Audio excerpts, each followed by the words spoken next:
Go ahead.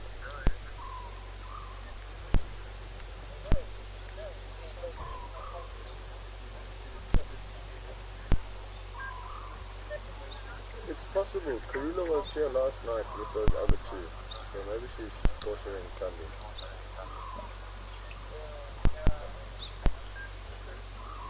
Okay, copy that.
Copy, perfect.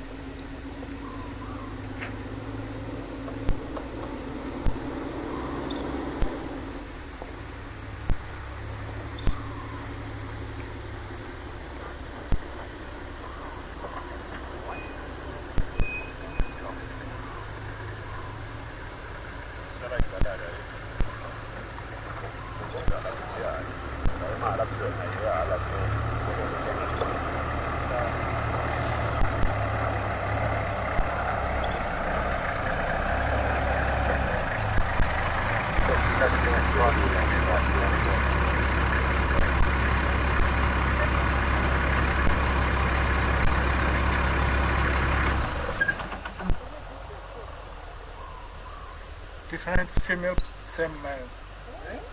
Yeah, that female, she's the one that she's more Victorian. The one that we saw this morning mating with this male is her dog. So she's chasing her away from her to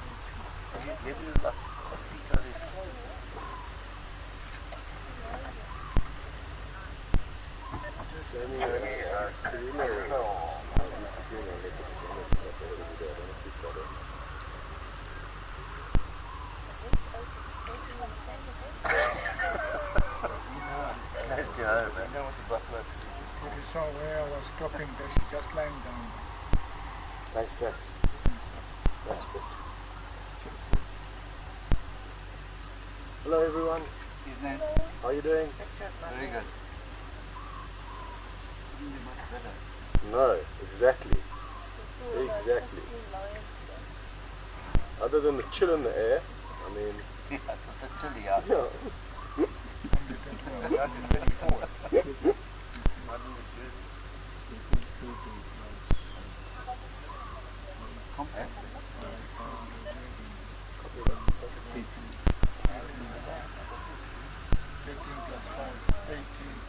So 18 lines in total. And we have seen all 5 this afternoon. Yeah.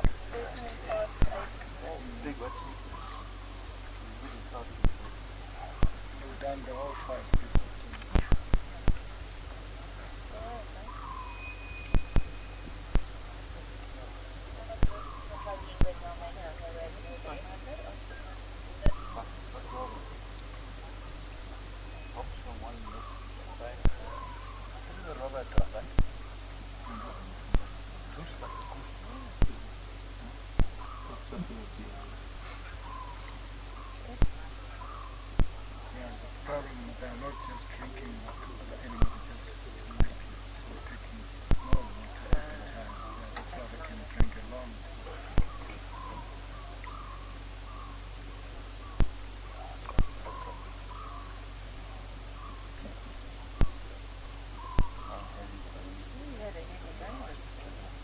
He's hanging here, but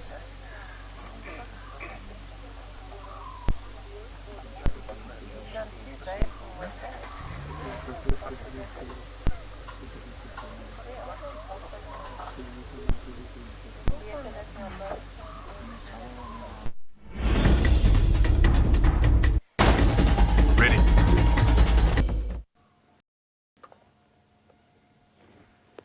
And in an interesting turn of affairs, good evening, ladies and gentlemen, and welcome to not a sunset safari, but a night drive. Now, we are experimenting with new techniques and testing out our camera that operates on a very, very high ISO level, so bear with us if things go wrong. But luckily for us tonight, on our test debut, the big cats have come out to play. Now, I'm fairly certain this is Karula. And apparently, Tundi and Tingana are somewhere closer towards the dam. I think we're going to have a fascinating evening ahead of us. So for those of you who might be joining us, if not for the first time, but maybe you missed the sunset safari this afternoon, we have a mating pair of leopards. There's Tingana. I think this actually might be Tundi. Hold off on that. Tingana's just ahead of us. How incredible is this that we get to view these animals at night without having to put too much light on them. And it gives us the most exciting possibilities of being able to observe some of the incredible nightlife that Djuma and Arathusa have to offer us. And don't forget that we are coming to you live from Djuma and Arathusa Game Reserves in the Sabi Sands. Look at this. Tingana growling at the female. Scott is also in the sighting. He says it looks like Karula to him, which means that Tundi can't be too far away if they're still mating, and it did look as though they were not quite done with their couple of days' entertainment. That was very interesting. She didn't seem to be too concerned by that little show of slight aggression. And having a quick drink at the pan. There is another vehicle in the sighting. So that is what the flashes that you are seeing are coming from. It's just the other guests taking pictures and making the most of this extraordinary sighting.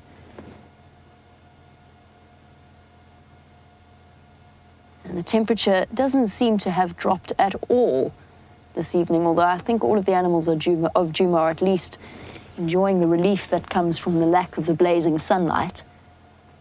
I know that Tundi, Karula's daughter, so this female that we're looking at, her daughter that was mating with the male that we saw earlier, she was actually hiding in a water pipe earlier on in the drive, or earlier on in the afternoon, desperately seeking some shade. And now taking the opportunity to rehydrate after what has been, for me, one of the hottest days I've had on Djuma. And just a quick introduction, if you are joining us for the first time, my name is Jamie. I also have Brian, who is operating the camera for the first time. And as I said, this is an experiment and a chance to iron out technical difficulties, stretch the limits, and figure out exactly how we go about this process. So bear with us if there's the odd slip every now and again. But what a phenomenal view we can actually bring you. Thanks, Scott, I'm out. Thanks, Tex. See you in the morning. And she's one very thirsty leopard. Now, if this is Karula, and I'm fairly certain that it is, it's tricky to tell, but if this is Karula, and she does decide to disappear into a drainage line, I will not be following her. Turn off my light to see how you go on the scope. Just yours. Copy that, thanks, Scott. So Scott's going to try something. He's going to turn off his lights. Do you need any help with anything else? And we're going to see how we go without it. Copy that, thanks, Scott. Perfect. Here we go. Awesome. So what it means is we don't have to have spotlights shining on the big cats. We do have a light on at the moment, but we will experiment with the different possibilities as we go along, having Scott here to help us out. And it looks like a thickney just raced across your screen as well. There you go. Maybe a nocturnal bird to add to some of your bird lists. I know a lot of our regular viewers keep bird lists. And since it is nocturnal, you don't always get to see them.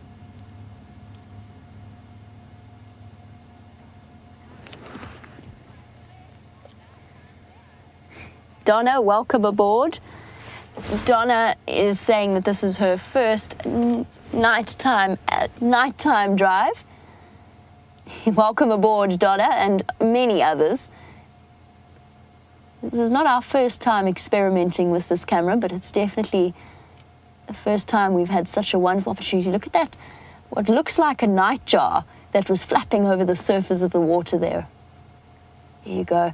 That shine to her eyes, reflecting ambient light from the vehicle.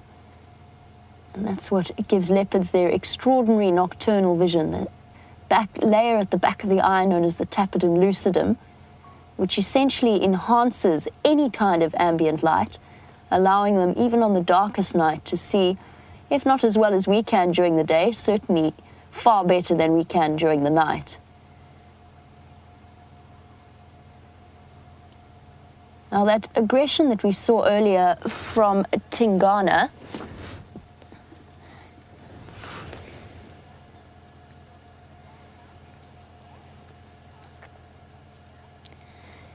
the aggression from Tingana, I think, will be the fact that it's just another leopard while he has a female around that's been mating with him. He's gone into the dam, the empty Voyatella Dam. And we'll try and catch up with him once Karula starts to move off. But since we have this view of the pan, Deborah was wondering, has anyone noticed the terrapins bobbing about in the pan, in the Djuma pan? And there are lots of them moving about. The hippos seem to have vacated for the evening, which is pretty much to be expected. They're heading out on their nocturnal grazing activities. And I'm sure that they are feeling the heat as much as we are. Just an update on that. At 8:10 at night in the African bush, it is 35 degrees centigrade, which is 95 degrees Fahrenheit. And just to give you a rough idea of exactly the kind of temperatures we are experiencing. It's the sort of night that calls for sleep with wet sarongs or wet towels or wet kukuyas, whatever we happen to find and manage to keep ourselves cool.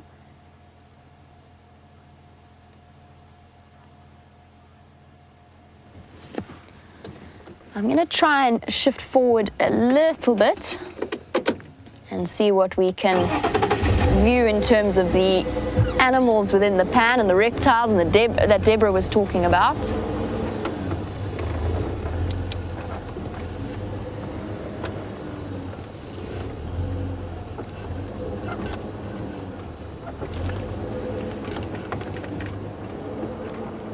How's that, Brian? Is that...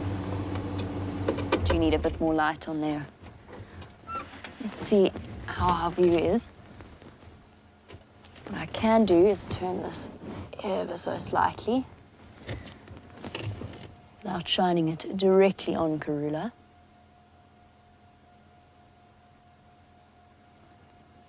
Hello, girl. That definitely looks like Karula to me. A very nice, round, full belly. She has had a kill. I'm just going to let her move past the vehicle. And we can just get an idea as to the different light factors. She's moved quite close behind us. I want to make sure that she's comfortable before I do move.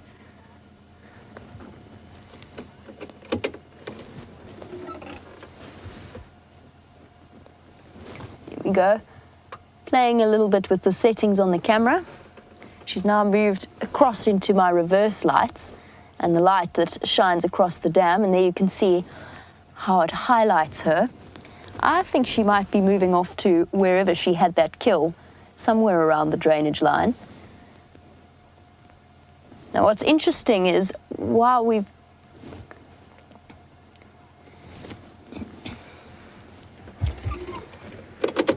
what I'm going to do is I'm going to try and reposition to get a view of her.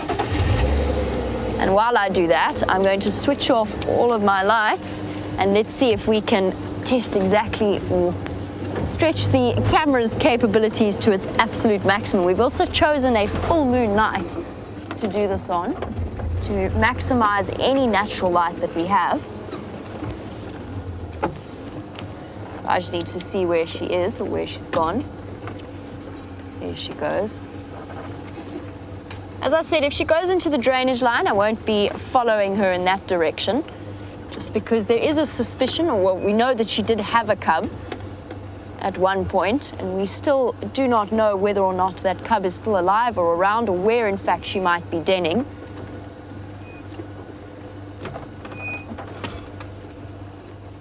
Let's see how we do without light. Although she has chosen the one light. All right, she's chosen to sit under the tree with the light.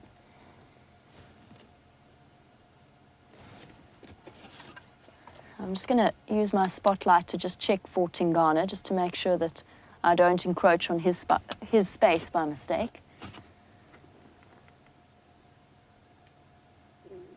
And there she goes, with none of our vehicle lights on, just the light that illuminates the dam and the pan area.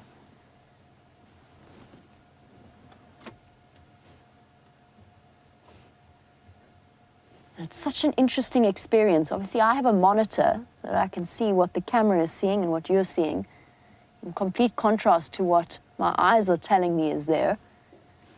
What I'm seeing with my vision is that she's basically disappeared. I can barely see her. She's just a shadow moving in some darker shadows. Even now, where she looks clearly illuminated to you guys watching through the camera's eye. She is going to move across into that drainage line. I'm just going to try and loop around as quickly as possible.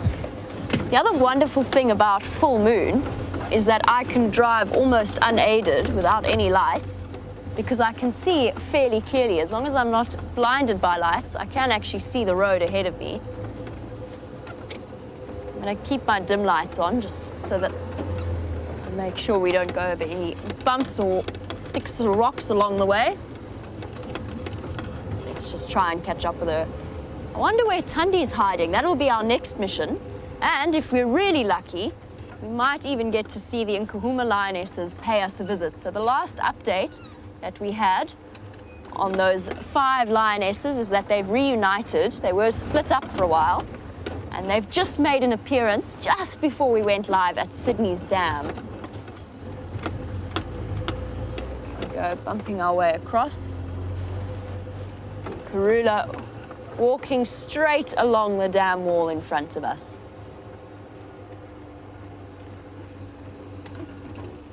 There we go, my lights are off. And let's test to see how this goes. As I said, to me, she is barely a sliver of a shadow. Every now and again, I get the glint of her eyes reflecting in the lodge lights and the camera lights. And yet on my monitor, I'm seeing her as you are, slowly walking away in front of us. It's a very strange feeling. It's a very foreign feeling to know that that's going on in front of me. And what this camera could provide us with abilities that we've never had before, to get to not just bring you the stories of the animals during the day, but of course when most of the action happens out here in the African bush during the evening, we should be able to follow and keep up with their stories. The possibilities are positively endless. And move forward a little bit, make sure she doesn't disappear, because as soon as she disappears out of my sight, it's going to become very, very tricky to find her. Now, many of our regular viewers know when we have, for example, lions or leopards hunting at night, we always have to switch off our vehicle lights so that we don't disturb either the prey or the predator and impact in their lives in any way. And this should give us the opportunity to view those moments without disturbing any kind of natural order of things.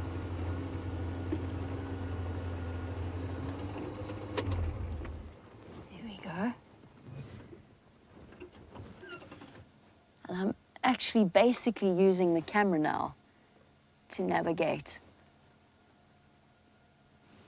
And there you go, you can see how she's disappeared into the shadow of the drainage line. You can see what the view is like from up above. I'm going to just switch on my lights for a moment so that I can see exactly where she is, just in case she decides to lie down. Oh, she's not going to.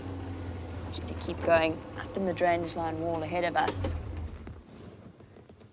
Let's just see what this looks like. She's going to emerge out of the shadows there.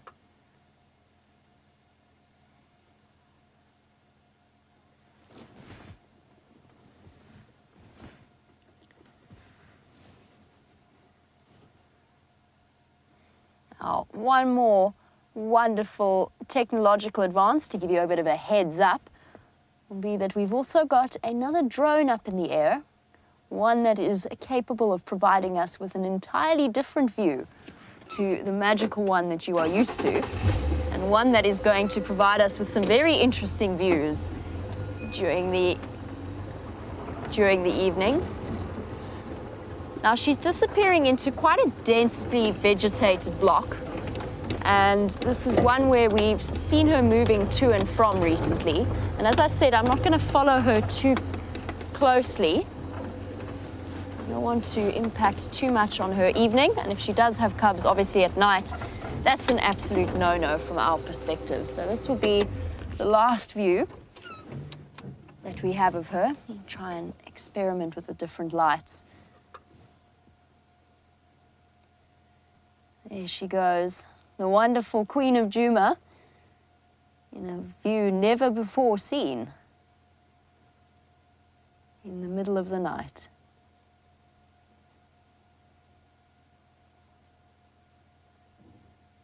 Thank you, Karula, for making an appearance. There she goes.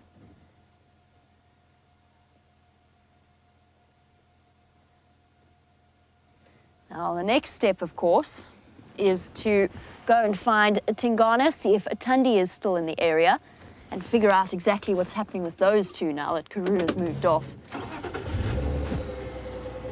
think what I'm going to do is make my way down into the dip in the dam, and while I do that, let's bring you another fantastic view, which is a view from the drone.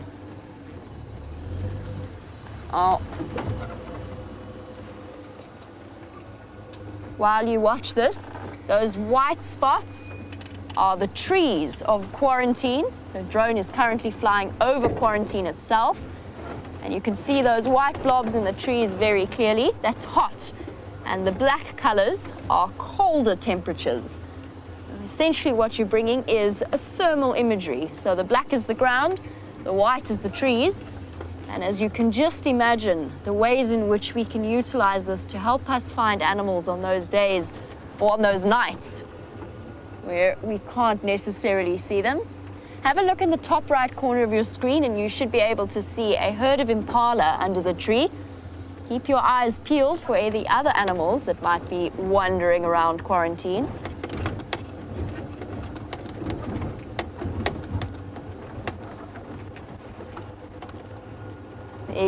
There you go, little white dot heading towards the middle of the screen. That is the impala. And how incredible is this going to be for all of us? To see not just an aerial view, but a nocturnal aerial view. One where you can observe all of the magical things. And what's wonderful about this is it's not just going to be the big cats following the stories of the big cats, but the nocturnal creatures that we hardly ever get to see on our daytime drives, even in midwinter where it's cool enough for them. We don't necessarily get to see them.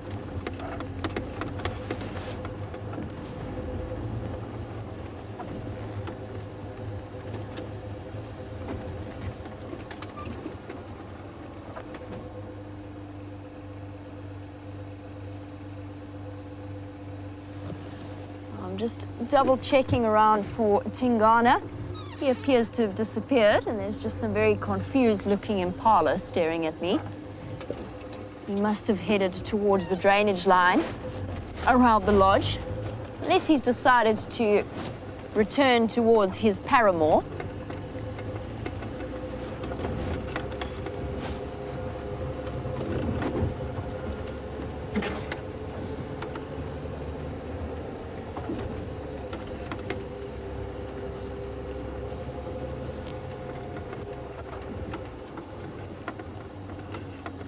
Just enjoy this. Now, apparently you're flying straight over Inge's house, which is where I live, and apparently it's showing up pitch black, which it was pitch black, which suggests that it was cold. I can speak from very firm experience that the inside of the house certainly doesn't feel cold on these boiling summer evenings.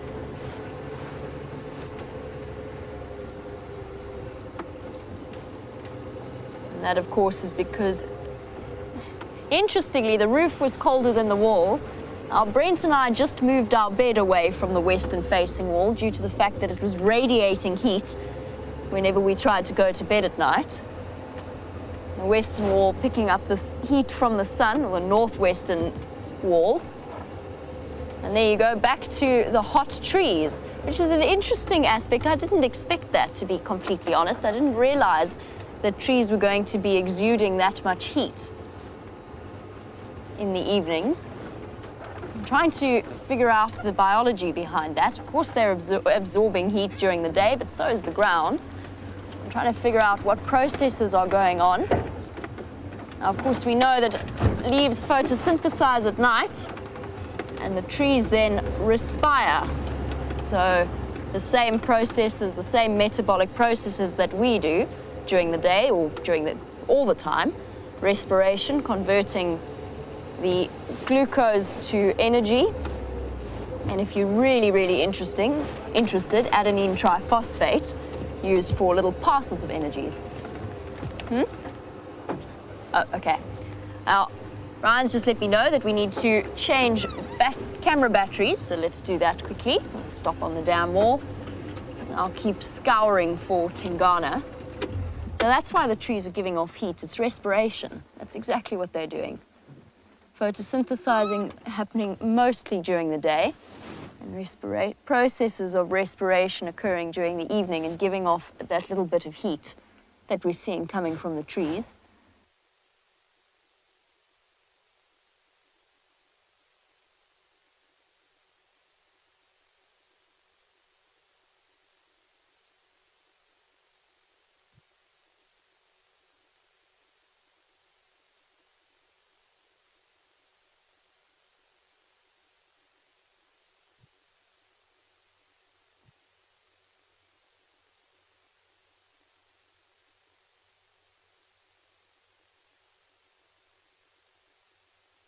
Then is if the drone spots something fascinating for us, we will be able to race off and view it from the vehicle itself.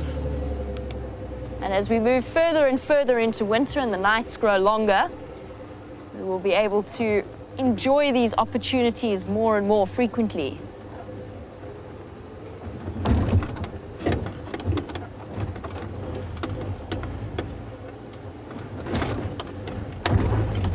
And Russ Pipe is already on it, in a true WildEarth tradition of naming our different pieces of technology and various things that we see.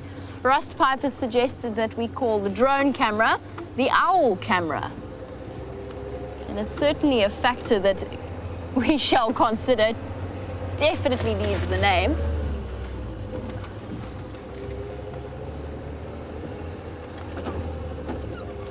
You go, more of those white long trees and the darker black cooler patches that you're seeing.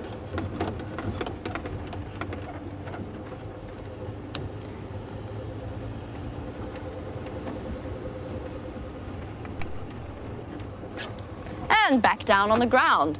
Now what I'm going to do now is make my way across towards Quarantine. I've just seen lightning flashing off in the distance. So maybe the end of this heat is in sight. This afternoon, when everybody set out on their sunset safari, it looked as though there was going to be a tremendous storm, and it promptly blew straight past us, and the sun came out once again, and temperatures skyrocketed once again.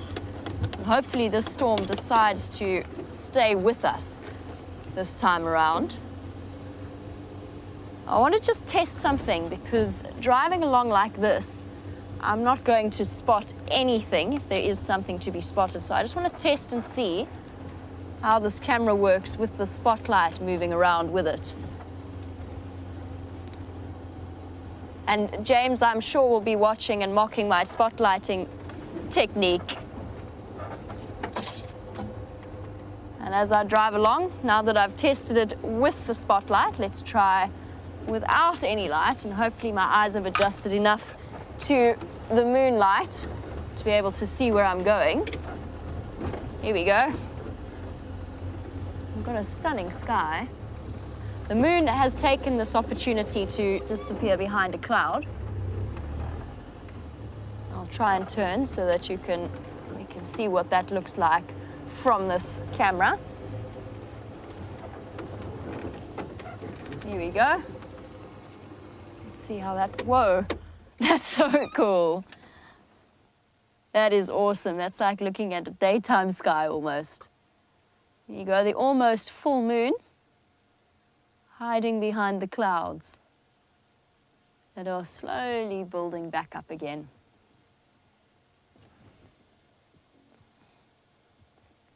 How awesome is this? Just imagine the possibilities.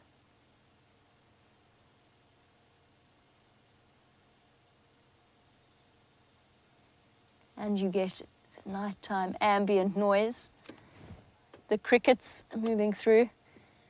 And Brian, as always, proving that he is an incredible cameraman, experimenting with a new camera and still managing to bring you extraordinary images. All right, let's try this driving in the dark. Hey, I see the drone. I can see the drone. Let me try and get you a view of it. That's cool. Different from our other drone lights. Other drone lights tended to flash either green or red. This one's got an interesting combination going on. Looks a little like purple from here. See if we can catch up with it, driving in the dark. I'm going to drive a little bit slower than normal just because I can't see exactly where I'm driving.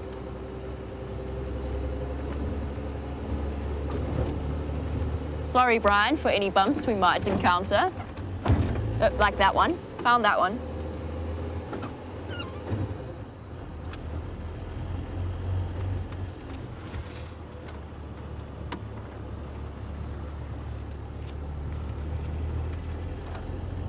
As I said, we get to bring you the most extraordinary images of the animals at nighttime and bring you a reflection of what's actually happening while most of the other people are in bed.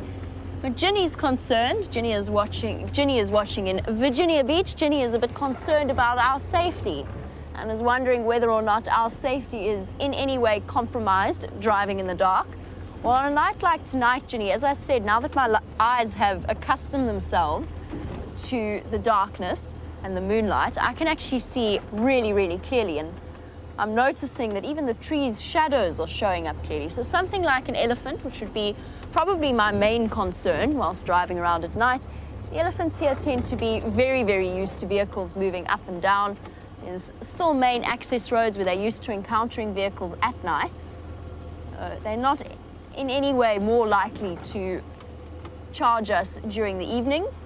And as for the rest of the animals, no, we're not in any way more that applies to all of them. They're all used to seeing people in vehicles at night.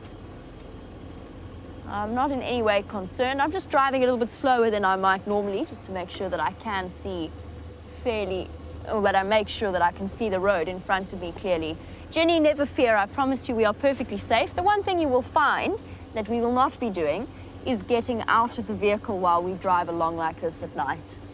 Now, we've spoken a lot about this before, but the fact that lions in particular are very, very different animals. in the evening as opposed they are during the daytime. And Christopher is loving the night drive. Christopher's watching in Arizona as we travel underneath those beautiful trees that you were watching from the drone. Christopher in Arizona, you were wondering, look at that, out of the clouds now. You were wondering if we have the possibility to see an aardvark or a honey badger.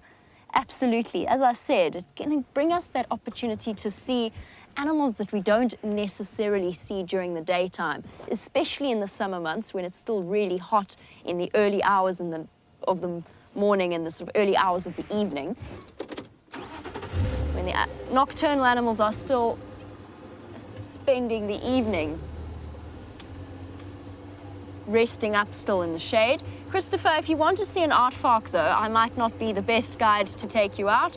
Somehow I seem to have the most bizarre aardvark, I don't know what I'd call it. Let's just say that in my entire life living in and around the bush, I have yet to see an aardvark. It's one of those weird things. It's become a little bit of an inside joke. I'm not entirely sure what it is about me that aardvarks don't appreciate, but I have yet to see one. But yes, you could definitely see an aardvark or a honey badger. Now let's try something. We're busy just testing what our view is like of this marula tree. I'm going to turn on one of my side lights and reposition it ever so slightly.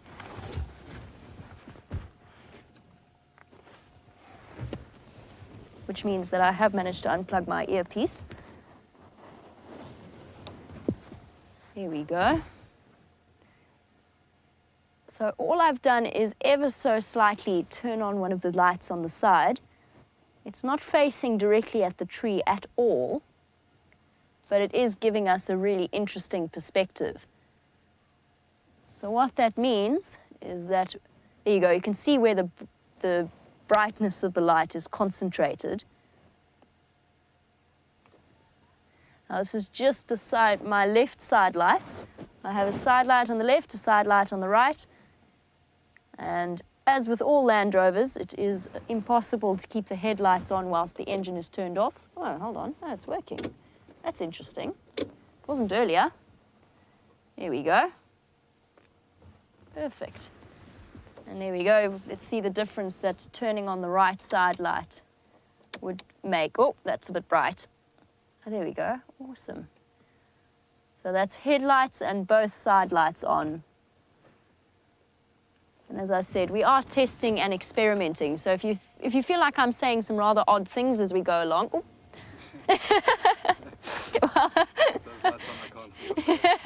Okay, that's interesting. So with these lights on, you can't see my face, which means that the presenter lights, let's try turning my headlights off. That's what it looks like with the headlights off. I'm going to regain my retina control. My pupils have done some serious muscular exercising from expanding to contracting in some seriously split seconds. It's been highly interesting. I'm just blinking some spots in front of my eyes. I can see purple spots, in case you were wondering, very purple spots. And I might have lost my night vision a little bit. Interesting lesson. So for the diurnal animals, we often speak about this when we're driving in the last few moments of the sunset safari or the first few moments of the sunrise safari, that we don't like to spotlight for an extended period of time on any of the diurnal animals, the daytime animals. And that's because they, maybe not as quickly, but they suffer exactly the same effects that I just had, which is a sudden, quite temporary, it's a temporary blindness, but it definitely reduces their ability to see. And obviously that then compromises them and puts them at risk of any kind of attention by some of the predators wandering through. Right, I have regained my vision, I believe. I can see. Let's try driving with the lights on, I think, will be our next step. So side lights on. And I'm just going to fiddle with which direction they are facing. And as I said, I can definitely see a storm blowing in. Let's see if we can see one of the impala wandering up quarantine. I think it's an impala.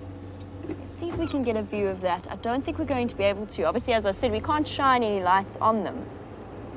Let me see where it's gone.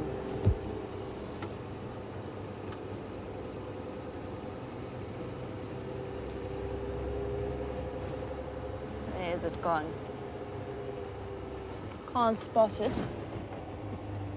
Just checking, just experimenting, just moving the side lights around and redirecting them in different directions. And I'm curious to see, we've got them forward facing. I want to just see what happens if we direct them straight at the people in the tent so that they're blinded. Wasn't my intention, but that might be the end result. Sorry, everyone in the tent. And let's try facing this one to the side as well and see how that works. So that if we pan side to side,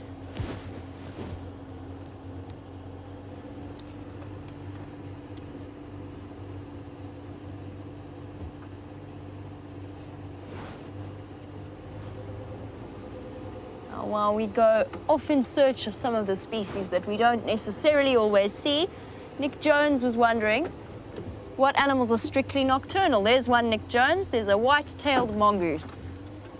That is just a little bit ahead. You got it, Brian. He's just straight through this gap. Oh, and he's running away. No, come back. Oh, gone. There you go. He's dashing off in that direction. The interesting thing, of course, Nick Jones, before I get to the actual answer to your question, is that some of the nocturnal animals are not necessarily as habituated to our vehicles as our diurnal animals or our big cats are. Where is he gone? There he is. He is. Brian, I'll show you with the spotlight. There he is. Got him. There he goes. The little flash of the white tail. And off he scurries. Awesome, well done, Brian. He's just stopped. He's actually stopped. Okay, should be able to get you another view.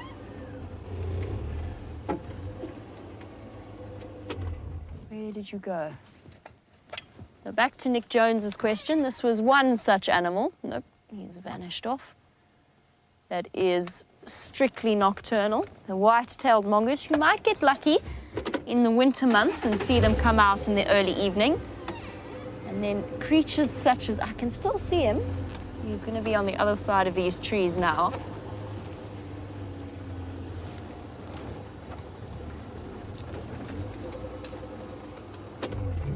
He is at the base of, oh, he was at the base of that tree. I think he might have run off now. Try turning off and see if we can see him, spot him in the dark. Looking for that flash of the white tail. Nick, white-tailed mongoose, aardvark, pangolin, honey badgers, civets. I'm sure I'm forgetting multiple. Porcupines. These are all examples of the small and nocturnal creatures. Bush babies, we could definitely see, although they have a wonderful capacity to move. There he is. I just saw him again. He's hiding there behind that tree. There he goes. There he is. There, he just moved behind that tree. And off he goes. A chameleon would also be something that is fairly easy to spot in the evenings. They see, during the evenings, they go a whitish color and they stand out really clearly in the trees. It's one of those special little guide tricks to spot a chameleon. I know that Scott in particular is very good at that. I think he might hold the record for the most chameleons spotted on our live drives over the last year or so. I could be wrong about that. I feel as though there might be an argument, but I think Scott's definitely spotted the most chameleons while I've been here, certainly. Okie dokie, Brian's going to try experiment with some different settings. What are we playing with today, Brian? Auto ISO. Okay, Brian says, no, that's horrible, never mind. I'm going to take Brian's word for it. I feel as if I'm very much out of my depth in this particular instance in terms of camera angles and techniques and ISOs and all those other things. There's another something over there, but I think it's a little antelope. So as soon as I figure that out, I'm going to stop shining my lights on him. Let's see if without... I can't tell if he's still there or not, though. Oh, I can hear hyenas as well. That is another... There he is, without putting any light. Little antelope wandering across quarantine. Little duiker, you can just see the vague shape of it.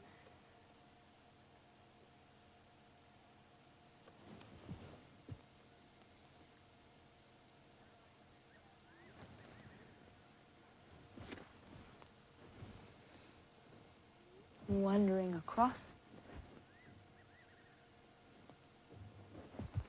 I hear the sounds of the drone, and I think it's time to have a look at the view from the skies once again. Let's see what the drone...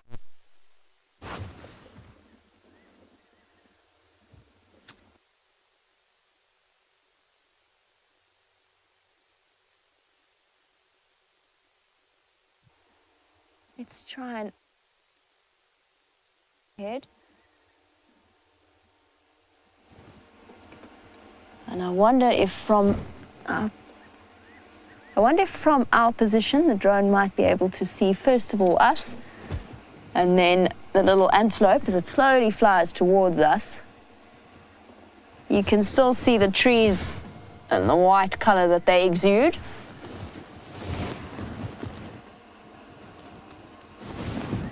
I imagine that the whiter trees that you are seeing are probably the more densely foliated trees. I'm guessing. I can't see exactly what you're looking at. I imagine that the marula trees are showing up whiter. I could be completely wrong about that, though. I'm going to have to go and have a look at what the drone sees. And as I said, we're playing around and experimenting, so we're going to keep trying different techniques. It's approaching us, I think. Nope. Almost. Now, this will be so fascinating if the drone can spot an animal for us. For example, lions moving through the bush, and we can clearly see the light of it moving through the sky. We'll be able to follow it to the sighting.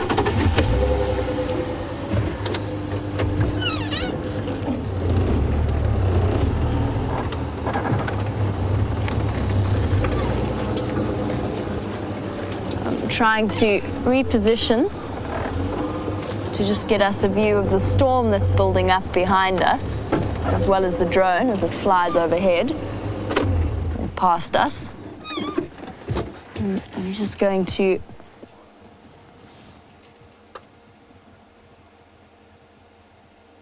drone floating its way across towards Zoe's road.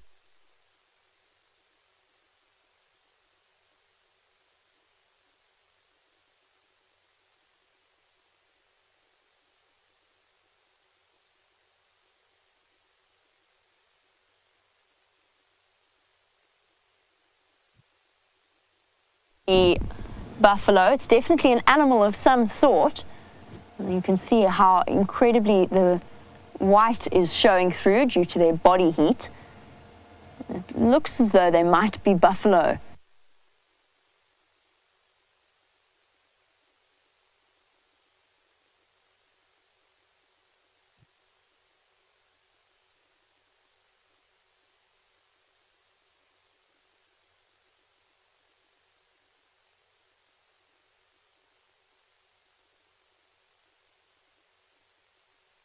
Interesting for you to observe in our first test flight of this drone and the imagery it's bringing you. Just have a look at how much whiter the animal's core temperature shows up on this camera compared to the temperature being exuded by the trees.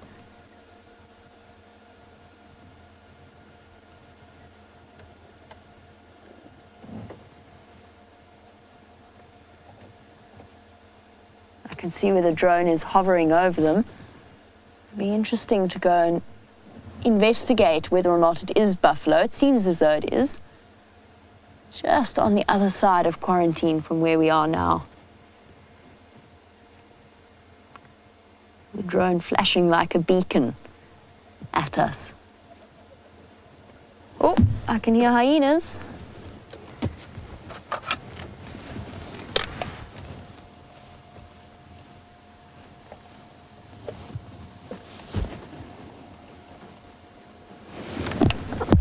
While we're sitting watching the drone, I can hear hyenas cackling away.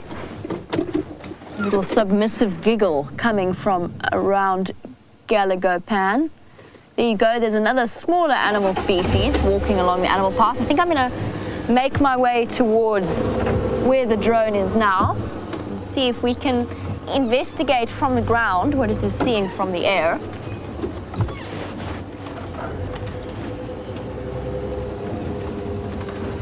Animal walking down along a game path.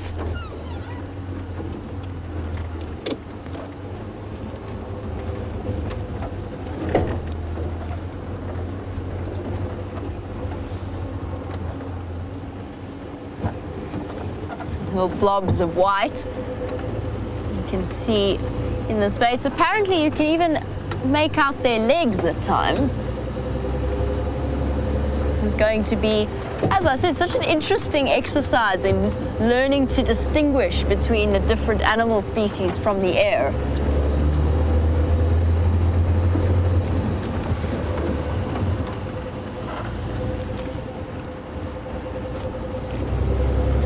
I'm nearly there. I've just got to loop around towards Zoe's Road. I hear that you are all loving our experimental night drive, and just think how magnificent the possibilities are for the future as we perfect and get better at what we're doing and learn the different techniques that work the best. Where's that drone gone now? There it is, flashing lights. Let's go find out what the drone was looking at and see what it looks like from our perspective.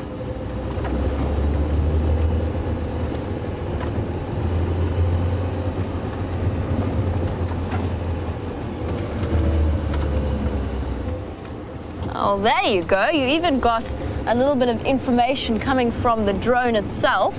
And apparently you can see that it is 73 meters above the ground. If you look on the left of your screen, it will tell you the height that we are above the animals, or above the ground. I'm trying to work out what 73 is in yards, or what would that be?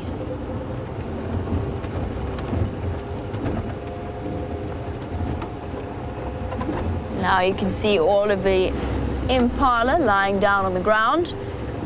They've found their safe spots to spend the evening, lying down on the ground. And the further I look towards our southern and our western horizons, the more I see the storm that's on its way.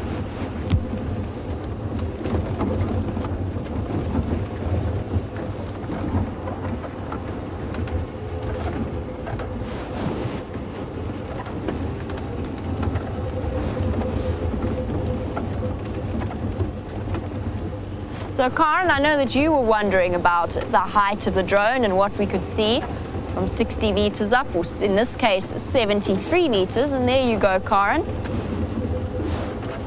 I've gone a little bit too far away from where the drone is now.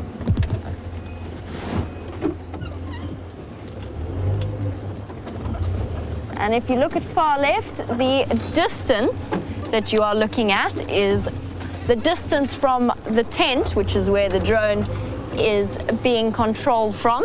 So 542, I believe, half a kilometer away to the west. I'd love to know what the range of this drone is. I heard a rumor it was somewhere around 1.5 kilometers. That might have just been a rumor. I'm curious to know. These are all facts and figures that we will iron out for you.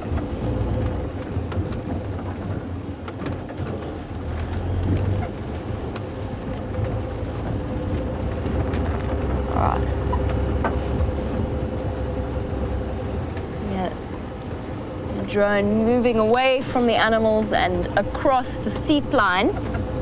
Not quite sure of the field of view.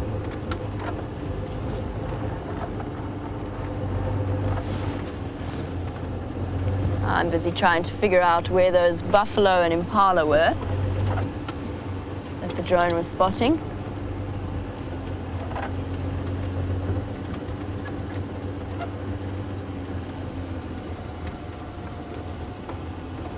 Here's the drone. It's flying almost over our heads now. I wonder what kind of heat signature we're giving off.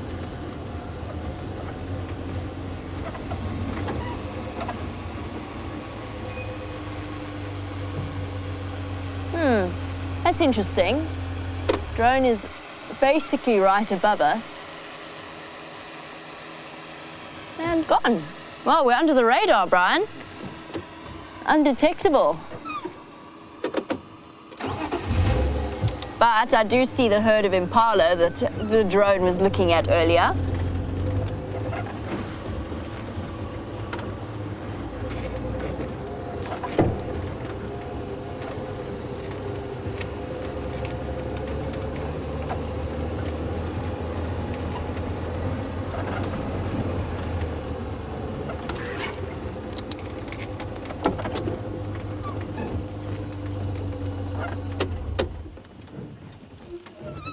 I've arrived having managed to escape beneath the drone, and I think probably by virtue of moving underneath it. Apparently you're now looking at final control, the black roof, the roof being cooler than the walls of final control.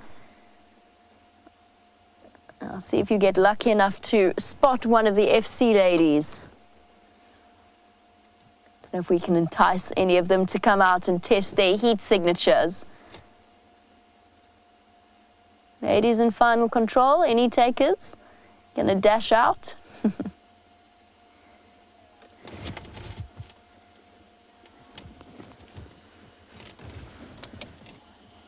And now a close-up of a tree glowing white with the ambient heat.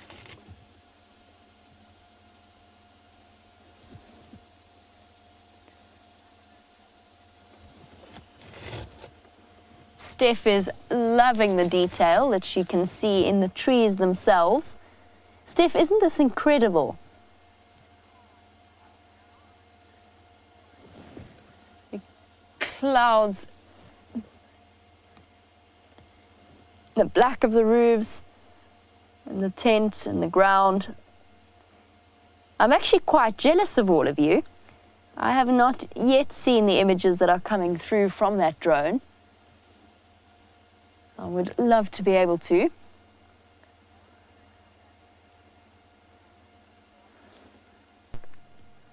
And back on the ground, I've made my way to where the impala herd was that you were looking at earlier. They're all sleeping in front of me. Now I've got a light tilted right down onto the ground. As you can see, there's no impalas within its scope that is shining on them.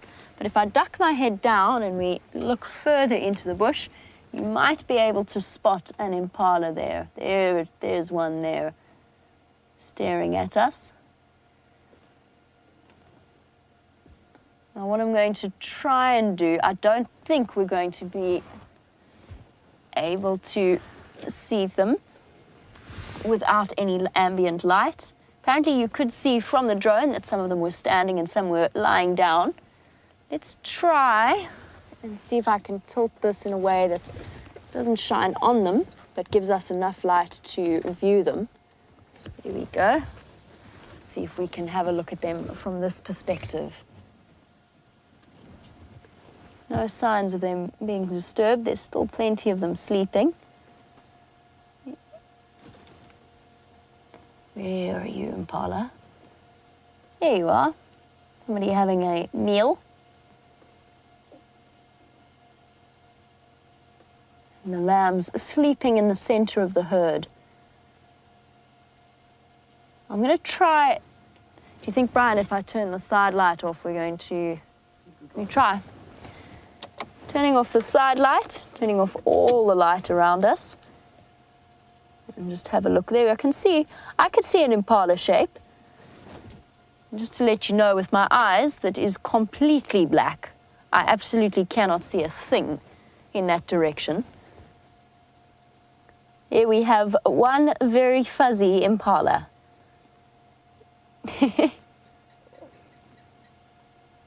Beautiful.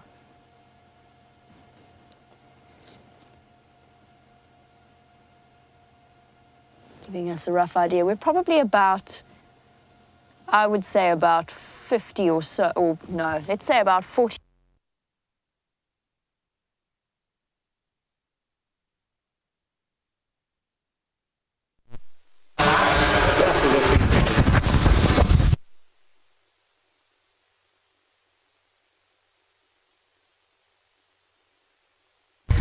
Nikki.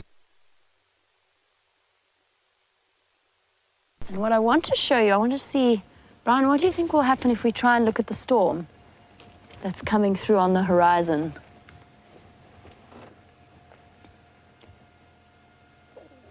Let's see if we can catch any more flashes of lightning. I wonder if it's going to decide to time that well. There you go.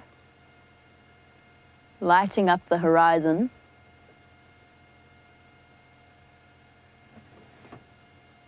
And I hope that storm decides to come across in our direction and not blow away. Bringing, there you go, a bit more. Did that come through? Yes. Might bring a bit of relief from this oppressive heat. The only description I could have given to the wind this afternoon was that it was a desiccating wind. It felt as though it was sucking moisture out of every living thing it passed.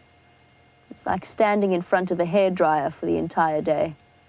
Luckily that wind has dropped, and hopefully it was slowly bringing in these rolling clouds. You can see the flashes of lightning off in the distance.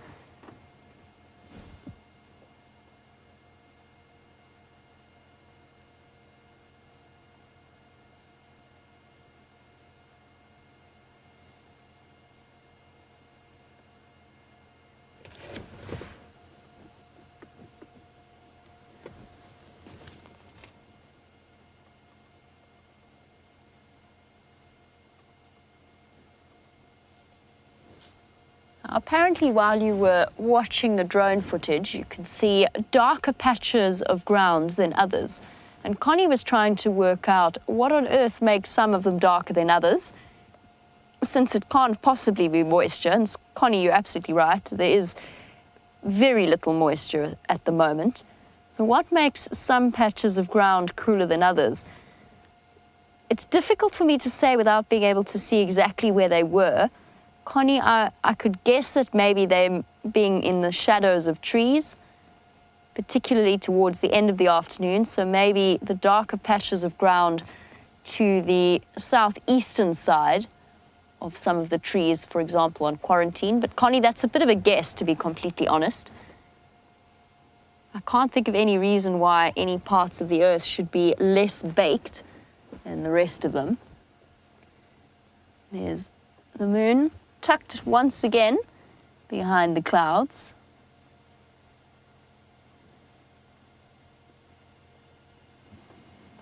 I have to tell you something, there's nothing more beautiful than a full moon evening in the African bush. First of all, because of our ability to see fairly well with what little ambient light the moon provides there. The stars, not often we get to look at the stars either. I'm going to, I wonder which star are we looking at there? Look at that. Twinkling away in the distance. Because I could actually see Orion's belt. I'm trying to work out if that's what we're looking at. Don't think you can. Fair enough.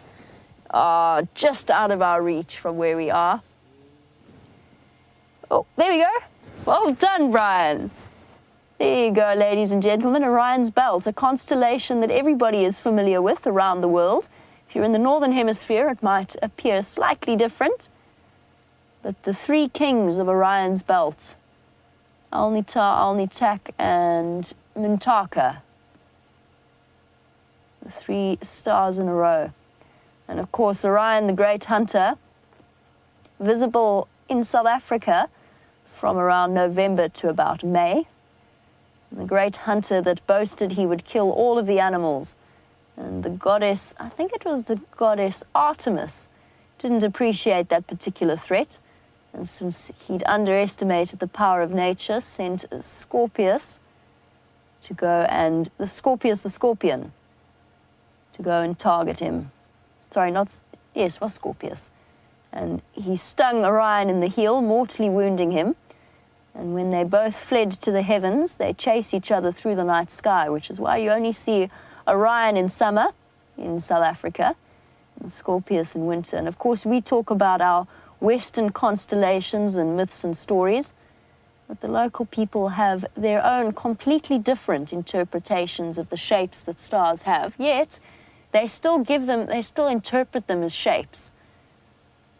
I know that there are star constellations that are thought of by the Bushmen to be what we would know as a journey of giraffe moving through the sky. Interesting how human beings across the globe have given stars those meanings,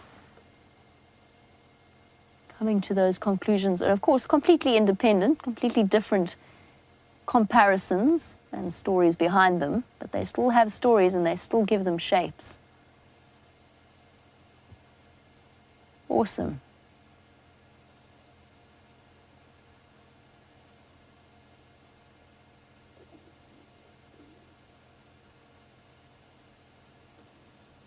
Okay.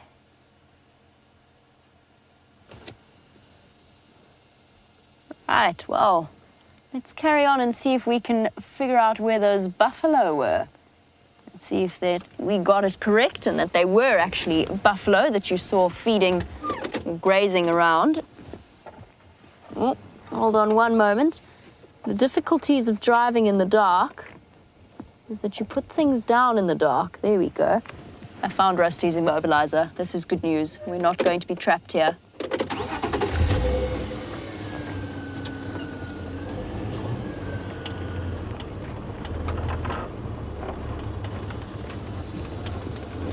Paul, you are absolutely right. I was actually honestly on the same wavelength that Paul was. Paul was saying, just imagine how cool it would be to follow the Nkuhumas on a night hunt. And honestly, Paul, that was my next step, was to head across towards where they were last seen, which is around Sydney's Dam, and see if we could pick up on any sign of them. It looked as though, from what we heard, although Scott had them completely fast asleep, I just need to turn my light on to make sure I'm going the right way. It looked as though they were thinking about heading to the south, wandering down towards Vuyatela. Let's keep our fingers crossed, but Paul is absolutely right. Imagine how exciting it's going to be able to view the lines of any pride or any coalition. Bless you, Brian. Bless you, Brian. It is very dusty this afternoon and this evening. Just imagine following the lionesses, or at least being able to view the lionesses on here's a big dark shape. Even my eyes have picked that up. That's your buffalo that you were looking at with the drone. Now on my left side, I'm going to turn on my right light, my right side light. So without shining it, there we go.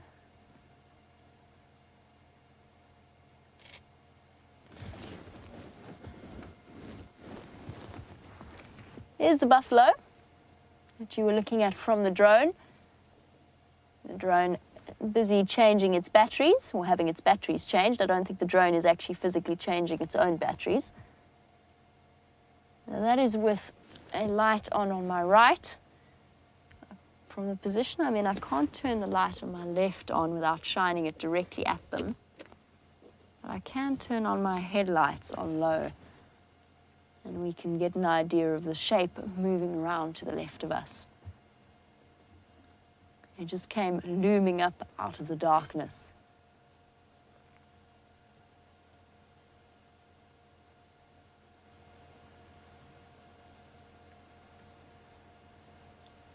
You can see how unaffected they are by our presence, because without shining a light on them, here you go, you can see one on the right as well, just hanging out, enjoying a bit of afternoon or evening grazing. And taking the opportunity to feed while it's a little bit cooler. I imagine that they spent most of the day desperately either in mud wallows, if they could find it, or around the Galago pan, or the Juma pan, wallowing in the water and trying to stay cool, or else ruminating in the shade of the trees. Usually you'll find that animals try to make the most of the cooler hours to get as much feeding done as possible, so that they don't have to be moving around and standing in the hottest times of the day. Although that becomes less and less true the further into the drought we go, at which point the animals need to feed more continuously in order to meet their nutritional needs, which is why you quite often see the hippo around the Juma pan out feeding. It means that he's not getting as much as he needs during his nocturnal wandering. Hello, buffalo. And the white of the bald patch around his face is what's showing up to me the most clearly. From the buffalo on the left. Oh, and turned away. It looks as though he's got a lighter patch around his back as well.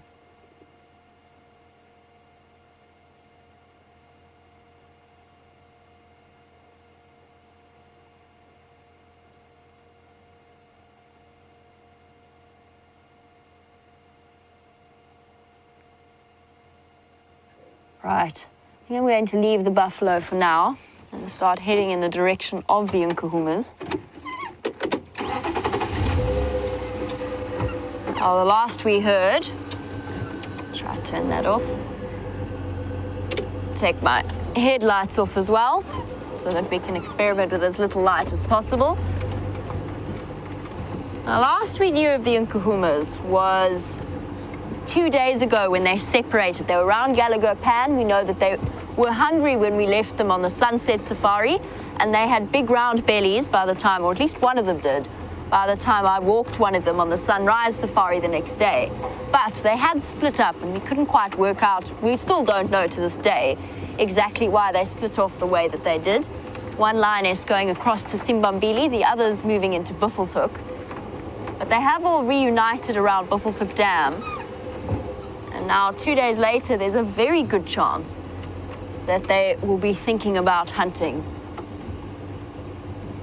Now, this time of month, with the moon as full as it is not their favorite hunting time. So leopards and lions like those dark, windy nights, either cloudy or new moon, so that the prey species don't have as good a vision as they might have on a night like tonight.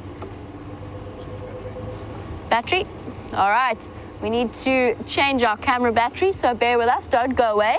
Stay with us. We might just disappear from your screens for a little bit. We'll be back up and running very, very shortly.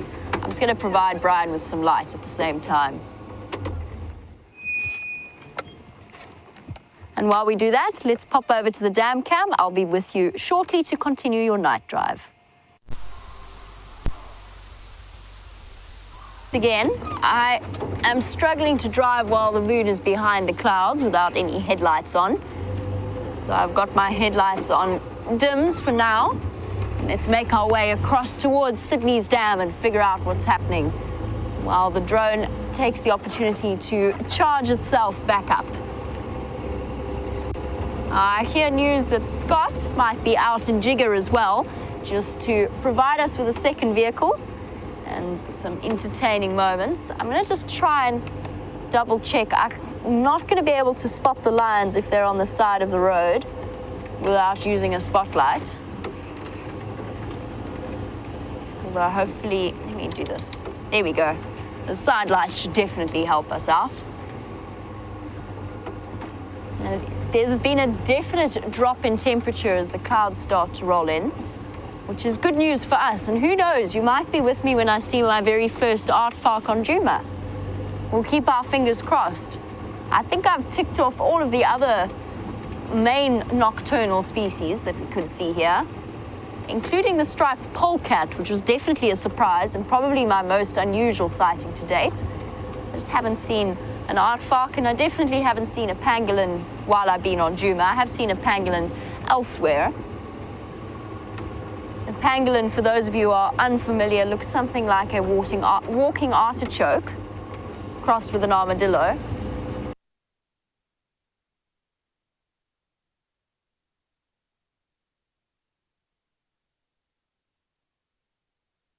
Is now out and about to provide you with a second view of the evening from one of our normal cameras. So let's have a look at the difference. Hello, and what fun is this?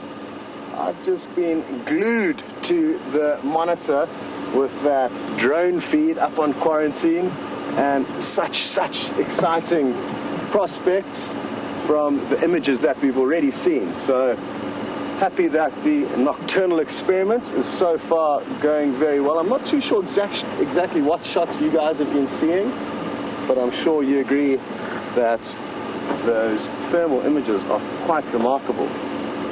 Now, I hope Jamie gets lucky with the Nkuhuma ladies at Sydney's Dam. I've got a feeling they're still going to be there. We went in and checked on them as there was a report of them coming south towards us, but sadly not. When we arrived there, they were all just lazing about on the northeastern side of the dam. So it'll be interesting to see if they've moved at all. And Jamie will have an update for you guys about that shortly. What I'm hoping for is a few smaller critters, possibly a chameleon, and I know of a scorpion that lives in a tree. I mean, who would have thought that that would be the case, but it is. So I'm hoping that our scorpion friend is going to be here, and then I'll pull out my UV torch and you'll get to see some great views of it. Good evening to Rhodey, who is joining for the first time and is not sure whether this is actually happening right now, and obviously the fact that I'm answering your question confirms that it is. It's hard to believe. If I was in your boots, I probably wouldn't believe what I was telling you. So apologies if you do not think it is real, but we've got a team of technical wizards that have strung together a whole bunch of equipment, and now you're getting an incredible live feed. We're not usually out this late at night. We usually broadcast from 4 until 7 p.m. Central Africa time, but tonight we're doing some experiments. So you guys are getting to see basically some behind-the-scenes exclusive nocturnal footage of a camera on Jamie's vehicle that's got a high ISO. This is just a regular camera, so we'll be using the spotlights, and then those thermal images from the drone. Dave, if you just shine into this log that I'm shining on here, this horizontal branch, and there's a little kind of knot in it.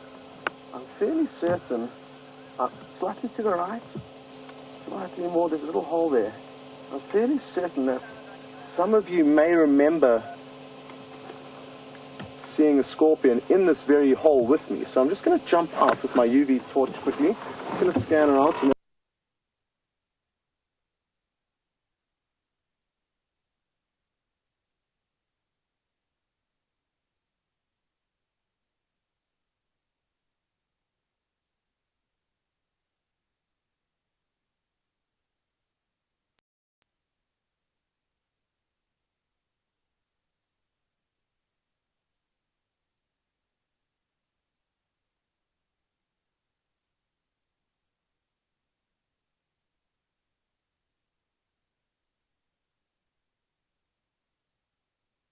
And I'm sure she's going to have an exciting update for you with the Nkuhuma Prime.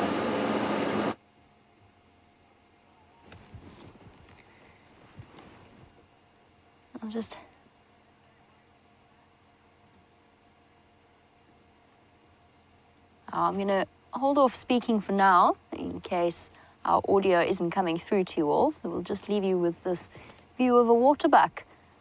Very similar to the impala, lying down, resting in the evening.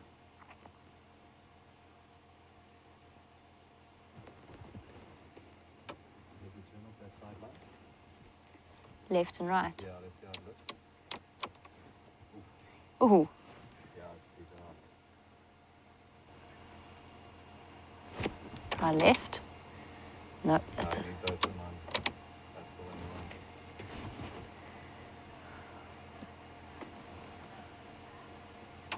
here we go. We seem to be back up and running with our audio. And we're just testing the different amounts of light that we can see. The one thing that has happened is that the cloud cover has moved completely across the moon now. It's fairly thick, much thicker than it was before. It looks as though this is going to be a fairly permanent state of affairs for the rest of the evening. It doesn't look that dark when we look at it with this camera. You have to take my word for it when I say that the moon, to my eyes, has all but disappeared. Camera completely changing what we can see. The view of the night sky for me is to be the highlight of this particular experience. To just be able to see the clouds rolling in and the horizon and the trees is such a treat. A view that we've never seen before. And then, of course, to be able to watch our diurnal animals without bothering them at all with any kind of light.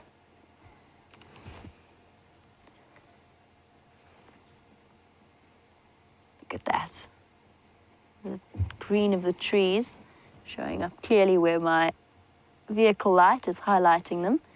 And in the back there, that waterbuck still completely unconcerned. It's aware that we're here, obviously. It heard the vehicle approaching, but not bothered in any way.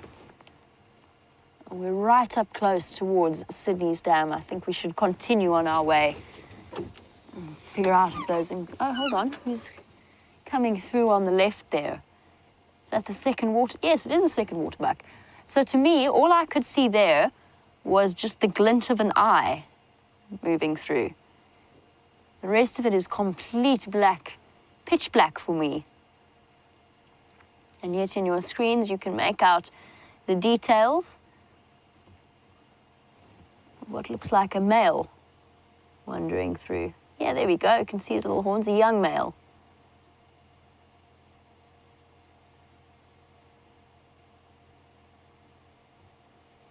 The white ring around its bottom showing up incredibly clearly.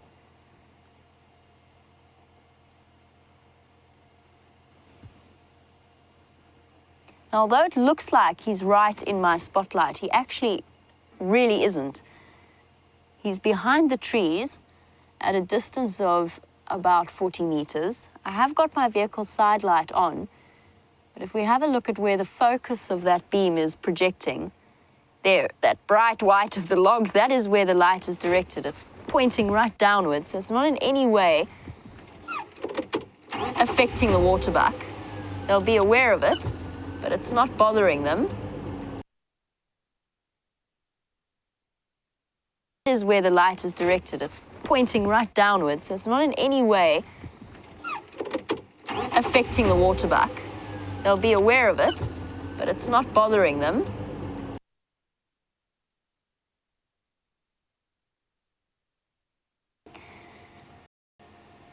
Now we really get to view elephants at night as well. And just to let you know, the drone is back up and running. It is charged and it will be up fairly soon. An incredible experience to see. All I could see was this dark shape looming in front of me. I wonder if there's any more that are going to come across the road. They must have just been having a drink at Sydney's Dam. No sign of the Nkuhumas, and so far no sign of their tracks coming back south. It could be that they decided to change direction and went further north into Buffelshoek, or they might have popped out further east along Buffelshoek cut line. Just checking very carefully now for elephants on either side of us. We also, while you were away from us for that brief period, we also saw 2 sub-adult hyena wandering away from where Shadow's kill. We suspected Shadow. Now, I know that for those of you watching this morning from Brent's sunrise safari, there was that drag mark across the road, clearly a leopard kill. that had then been stolen by the hyenas, and Brent hypothesized that it was stolen away by the hyenas while she went off to One-Eyed Pan for a drink, and when she came back, they'd nicked it. Trying to see where those elephants are. I think we'll probably encounter the rest of the herd as we loop back around towards Main Access Road. And we'll be able to test out our viewing ability of elephants in the dark. And won't that be an incredible experience? You might suddenly be slightly blinded by lights as we go past Gowrie Gate. I just wanted to get you a nice view of those ellies before they disappeared across the road. Another possibility for us when the moon is out, to be able to sit without lights and listen to the ambient sounds of elephants munching and watch them feed in the dark will be the most incredible experience.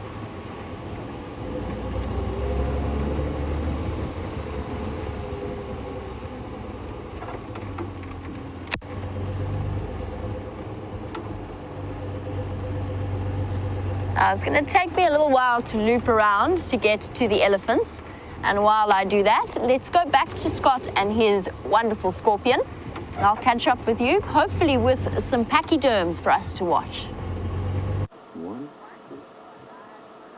Okay, everyone, I'm going to whisper because I don't want to scare away the scorpions that are hiding in this tree.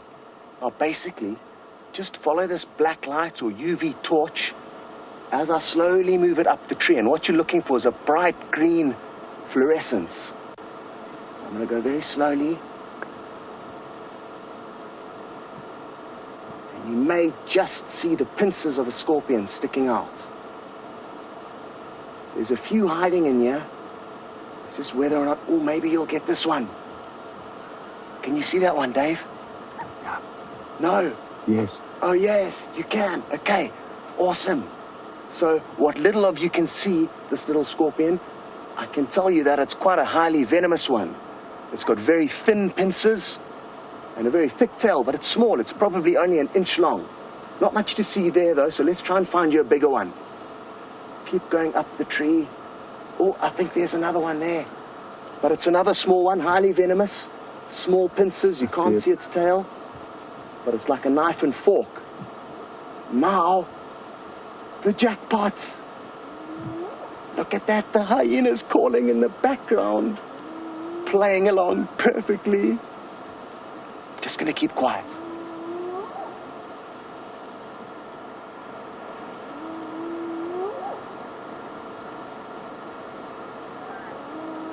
Another one's now calling.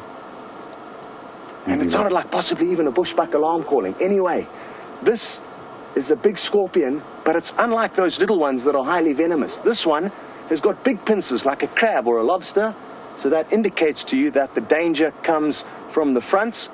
Scorpions that are highly venomous, their pincers will be like knives and forks. You won't even notice that they're really pincers. They'll look like the legs of the scorpion.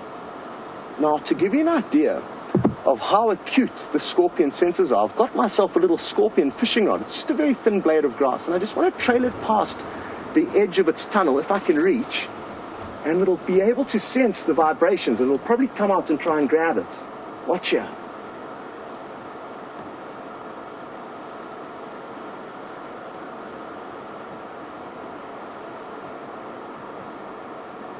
Look at that.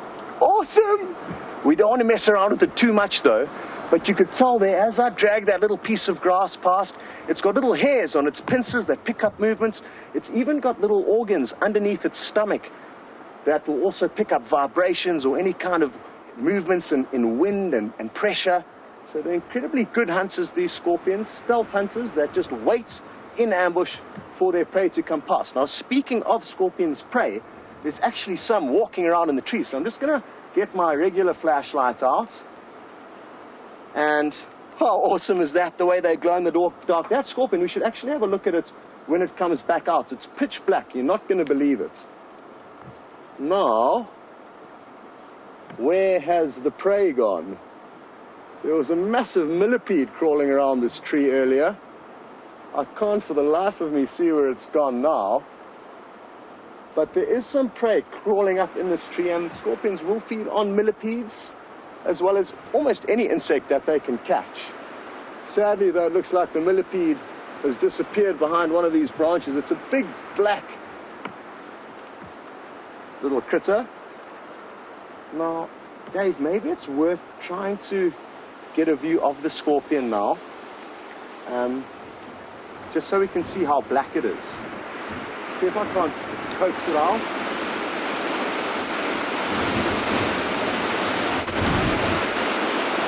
Oh, it's windy, which is making scorpion fishing difficult. So you're just going to have to trust me, though. I don't think it's going to come out now, especially because of the strong wind that's blowing. But that scorpion is pitch black, yet with the black light, it glows in the dark. One last look, it might still be visible. You can just see its pincers sticking out there a little bit. It'll come back out fully once we've moved off, though. Okay, now it's time to find a chameleon before time runs out. I hope you all enjoyed that. I love scorpions, and it's scary how many there are. I mean, in that tree alone, just in that little probably 1.5 meters that we checked, there was probably 1, 2, 3, 4, 5, Dave, I think that we counted. Somewhat difficult to see from your angles, but you can imagine that's 5 in a meter of just one piece of this tree. It's a massive knobthorn acacia, and it could house probably hundreds of scorpions. So, interesting stuff with the old scorpions. Now, and those are just the ones that live in trees. You also get some that live on the ground in burrows, on rocks, rocky outcrops. So you get a whole different type, or sorry, a whole different bunch of habitats that you'll find them in. Thankfully, you don't actually get stung very often. Poor old Tundi, our chef, she's been the only victim so far in my career with Safari Live. And it was by probably that same scorpion, the Epistocanthus asper. It's an arboreal scorpion, but occasionally they'll head off in search of ladies. And I think that was the one she got stung by. I've been stung by those more than any other scorpion, and it's probably, I'd say, a mild bee sting, half a bee sting. But it is important to remember, big pincers and a relatively small tail, not highly venomous. Small pincers, very big tail, danger from the back, highly venomous. You do get one species in South Africa called the Parabuthidae family, and those are nasty. You don't want to be stung by one of those. A good friend of mine who I trained with got stung on the foot 3 times. Bam, bam, bam. He was wearing flip-flops. First mistake in his area of operation, which is full. Oh, man, look. A hyena, but it's nervous, and will be nervous because of this wind. Even the predators will be uppity, especially a hyena, because it can fall prey to lion if it's not careful. And I believe you also saw one with Jamie earlier. That one looks like it's been mud wallowing. It's got a very dirty undercarriage. Cool. Well, I'll tell you what, there's a serious wind that's just started blowing, and I think there could be a storm on the way. So that'll be perfect timing, and we're going to send you across now back to Jamie. I think that's going to be the last you see of me. I'm so happy that we got to check out a scorpion at least. We'll have to do a chameleon next time on the next night drive, whenever that may be, possibly tomorrow night, who knows. Anyway, thank you very much for staying tuned for the extra fun. Dave, well done on camera, and over to Jamie.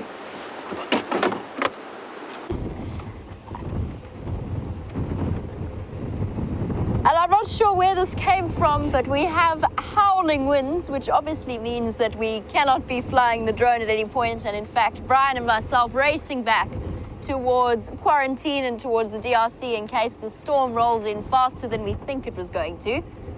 Definitely smell moisture in the air. I'm keeping my fingers crossed to rain, but most of all, I hope you are all as excited as we are about the future and the possibilities of what this camera and the different technology can bring us in terms of bringing you a whole different side to the bush experience. And while we race off home, don't forget to join us tomorrow, where there will be no sunrise safari, but there will be a sunset safari, and there will be another nighttime drive, some more practice and some more experimentation, so don't forget to join us for that. Have a wonderful day for most of you, or a wonderful evening, depending on where you are in the world. A big thank you to Brian for doing some extraordinary work and experimenting with the camera. And a big thank you to all of you for sticking with us and enjoying this experiment as much as we do. I'm going to say goodbye for now because the wind is blowing my voice out of my mouth. Bye-bye, guys.